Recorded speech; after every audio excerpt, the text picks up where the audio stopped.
Principal पर ये वाला ब्याज होगा। चलो ये हो सकता है कि अभी आपको एक सवाल किया था, कोई भी एक सवाल आपको मैं दिखाता हूं जो आपने पहले किए थे, ठीक है, कोई भी एक सवाल मैं पहले वाला उठा लेता हूं जो आप, इसका ब्याज कितना आएगा 8,000, इसका ब्याज आएगा 8,000 और आपकी किस्त अगर ये माइनस करके बताएं तो कितनी किस्त होगी, 88 खरीद लीजिए, हो गया 50,000, ये हो गया 50,000, ब्याज हो गया 5,000, ये कितना हो गया 55 माइनस 45, ये हो गया 10,000, ये हो गया 10,000, ये हो गया 1,000, ये हो गया 0। ये सवाल में आपकी क्वेरी नहीं थी, ये सवाल में क्वेरी नहीं थी, agreed, but I want your disconcentration. मुझे ये बताओ,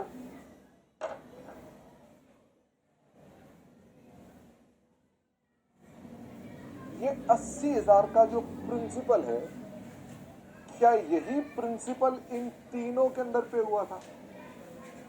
इसमें ब्याज भी है तो मैं कह सकता हूं इसमें प्रिंसिपल भी होगा और ब्याज भी होगा, इसमें प्रिंसिपल 2 भी होगा और ब्याज भी होगा, इसमें प्रिंसिपल 3 भी होगा और ब्याज भी होगा।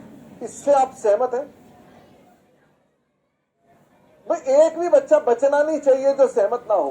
क्या 80,000 जो है वो ये प्रिंसिपल प्रिंसिपल प्रिंसिपल है और ये प्रिंसिपल ही टूट के किस्तों में आता है? क्या यही प्रिंसिपल किस्तों में टूट के आता है? हाँ, जो ये ब्याज लगता है वो 80,000 पे लगता है।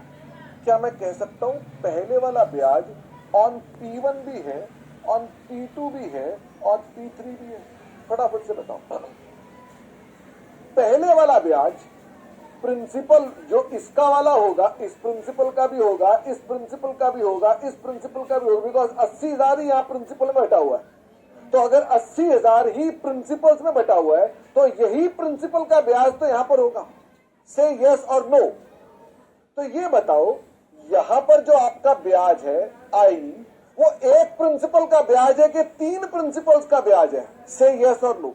P1 प्लस इंटरेस्ट, ये इंटरेस्ट जो है वो तीनों के ऊपर ब्याज लगा हुआ है। अगला मुझे बताना, ये जो आपके पास आ रहा है 5,000, ये 5,000 का ब्याज कितने प्रिंसिपल्स पर है? ये 5,000 का ब्याज कितने प्रिंसिपल्स पर है? क्या मैं कह दूं ये P2 और P3 पर है? ये P2 और P3 पर है। इन दोनों के ऊपर ये वाला ब्याज है और ये वाला जो है ये केवल P3 पर है। ये जो ब्याज था वो इस पर है। देखो वहां क्या होता है।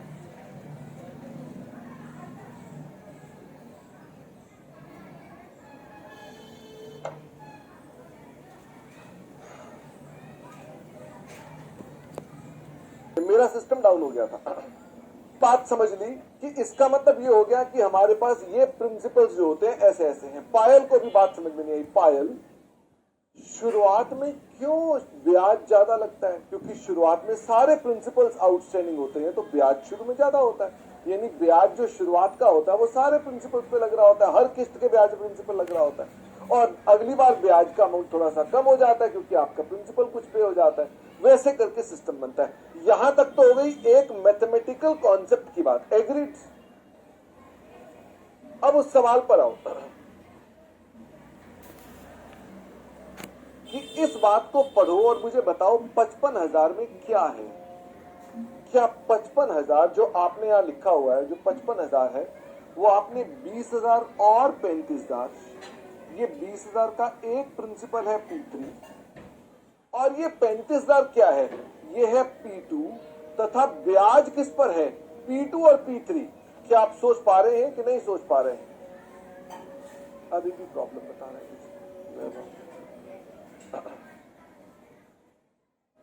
चलो तो वापिस आइए। तो मुझे इस 55,000 का विश्लेषण करके बताओ कि 55,000 की मेरी मुट्ठी है। बताओ 55,000 में क्या क्या चीज जुड़ी हुई है? 55,000 में क्या क्या चीज जुड़ी हुई है? आप 55,000 को ऐसे कर सकते हो, आपको आसान रहेगा समझने में। 35,000 प्लस 20,000। तो बताओ ये 35,000 में क्या P2 है? फटाफट से बताओ। क्या 35,000 में प्रिंसिपल 2 होगा? हाँ। क्या ये प्रिंसिपल 3 है? जो 20,000 है ये प्रिंसिपल 3 है? ये प्रिंसिपल 3 है। और ये बताओ जो ब्याज होगा क्या ये P2 और P3 दोनों का होगा? फटाफट से बताओ, क्या ये ब्याज P2 और P3 का होगा? तो हमारे अकाउंट्स ने क्या किया, उसने कहा मान लो P2 और P3 एक है, P2 और P3 मान लो एक है, तो उसका ब्याज कितना है? P2 और P3 का 10%। तो आपके मैथमेटिक्स ये गणित लगाता है और इस गणित से फटाक से P2 और P3 का आंसर जोड़ के अलग कर देता है। आपका मैथमेटिक्स क्या करता है, वो जैसा न्यूमरेटर होता है वैसा डिनोमिनेटर बना देता है और बनते ही उसका सवाल का जवाब हो जाता है। अब अगर मैं इस बात को समझ चुका हूं तो मैं इक्वेशनों को छोड़ सकता हूं। अब मैं इक्वेशनों को छोड़ सकता हूं, मैं इनको छोड़ करके सॉल्व करके दिखाऊंगा बिना इक्वेशनों के। तो अब आप कहेंगे सर आप ये सवाल तो पूरा कर दो। मैंने कहा मैं सवाल तो अभी कब पूरा होगा पता नहीं है।